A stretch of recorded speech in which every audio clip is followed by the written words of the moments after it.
ndori ziganje ihogoza inzizi izuba ubwaryo ryiga ubweru umunsi wose utinda ureba bwana kwiruka bagacanye kamwe gahunze ubwire mu nda. Ukurebye atwarwa atanazi icyamuteye ari mu bizunga areba ingendo nziza ziga ubwiza bwose bwakuzonza kumva yaza mukanajyana. Si ukugenda akebutse intambwe inganzi ikaka kakuririmba bamwe imisonga ikabajijisha ngo bagusange mu mitwe iwabo bitakubwiye na kimwe byose. Bigahebuza uvuze gakeya mu ijwi ryawe ry'indahagwa kurya uribanga ukanyura bumbyi abacura intimba bakaba urwembe waho shenge watimaje. Nta buryaryo ugira mu maso n'isi yawe bizi neza ari nayo mpamvu ikwitabira mukawubana ntiguhage twaho dushinze tuhata inkonda. Ntacyo utazi uretse icyo wanze ntaho utaba ngo bagukunde kurya ubahunda rujya rugwiro n'indemi rwaza amaroro yose n'abadakunda ubakura ku izima. Ni wowe waje ufata nk'ikigura yisereza igwa mu rukundo nuko amoba yo gatsindwa yibuze cyangwa irikumira birayicanga ibura ko kenge. Turaserera imitima idiha turi gushaka aho tuguhera ngo tukubwire kino gitoto nyamara iminsi igashira yose ntawe ubasha no kukureba. Nuko nawe ahuri watimaje ubizi utanatanga ikaze wisekesha iyica buri mutaga na buri huro. Dore ikirenga mw'iryo hobe waje wese n'ibyo byano cya gituza kigaba ubwema mama shenge imitima ikitswa ari ubuhwera umutima wose. Nuko inogi uko iraho ryashema ari ubukombe mu mutwe nta kigenda uri isi yose aruzi yatimaje nk'intere. Uri ikirenga mbandoga banjye umubiri utunze ubizi wose ko watuzonze inzozi ari weho n'izi nganzo ukagura utazi mw'isi yaza ari wowe jambo. Nukubwiye ko yagukunze ntumutwama ngo asebe hose wirahira imbaga wabenze. Nuko ingamba itarimo ikashi igahora izonga imitima yabo. Ntacyo utazi umwari agomba n'icyo agombwa barakikwiga ngo batazata umuco w'abacu nubwo bwose bitaguhiriye ariko ubw'ihanga ryaduteye. Nsaba ngo Imana izampa imana n'ujya undeba nkurora cyane uzajya usanga njye musa nkwiye nubwo bwose ubundi kurota mbizi neza ko ibyo bitaba.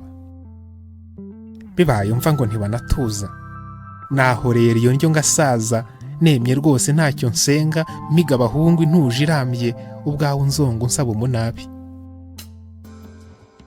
Naryo uruhayo gacya mu maso niyo nawe nganzwe iwawe nabikunda ntanakuveba kuko uri byose umutima uhiga waguhirwa ntiyakuvirira.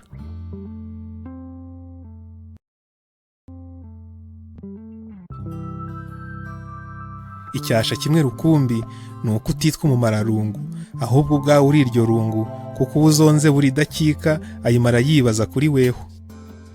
Ariko urakeye rwego rwera cyezi imitima ikonje n'isukumwa kikayibanga ukaba insengo y'abaririkira twaducanye indema misango. Uri umutsamira ririkunda uko riri ryose mu mpu zaryo umwe abahungu barora iteka bapima babo kumba keje ariko bikanga ugahora wisa. Uri umukeri wo mu muhindo kurya ubutoshye urembuza bose uraka abande mw'iki ryinshi kurya inka zose ariho zishorwa ukaba umutuzi ingeri zihimba. Uri umuneri muri gasari imbeho yazonze indenge zose ukaba umununi inzara ica ibintu nakuri mwiza ungana ikibezi kimwe kivutse ingoma ibihumbi. Uri umuhoro ujye muri tuza kurya kumwera amasaka yeza ari umuneza imisozi yose. Ni wowe kishi kimwe rukumbi dusaba twese ngo kiduhute. Ni wowe cyucyo uretse ibi by'ubu umucyo w'intore ingobe zihinda ukaba umukobwa uzana akamwemwe mu gihe abandi bagena intimba ukaba amahane dusaba Imana. Mu misiyoni tubuzwa iteka gukora icyaha cyo kwifuza ariko nkubwire kutakwifuza njye nicyo cyaha njyana muntu ntateze ubwanjye gukora ubyumve.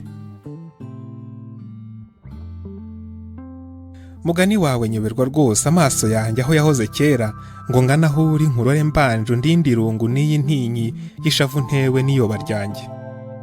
Icyampa umunsi n'umwe nkagira ihirwe ryo kugushima kuko kuvuka nimero nk'iryo ukaba na mwiza akageni nkako ngo amaso yacu arora adahumbya. Gusa ubwo Imana tubaza twese izatubwira impamvu yayo iduhaye amaso areba ibyiza ariko ikatwima inema ihebuje yo kubitunga ngo bibe ibyacu.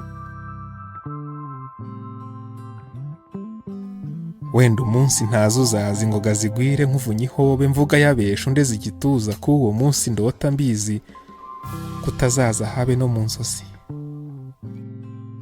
Horana itoto nzozi z'indare kirahiro nyota yabeshi cyanga kisa mu nkarango horo dukeje no mu misango wowe rorero ry'abiga ubwiza. Nzavuga nemye ko watuzonze tuba basinze umusutanazi kugeza n'ubu nta gahunda yo kuguhunza itikira utazi kuko ari weho ndoro y'indare.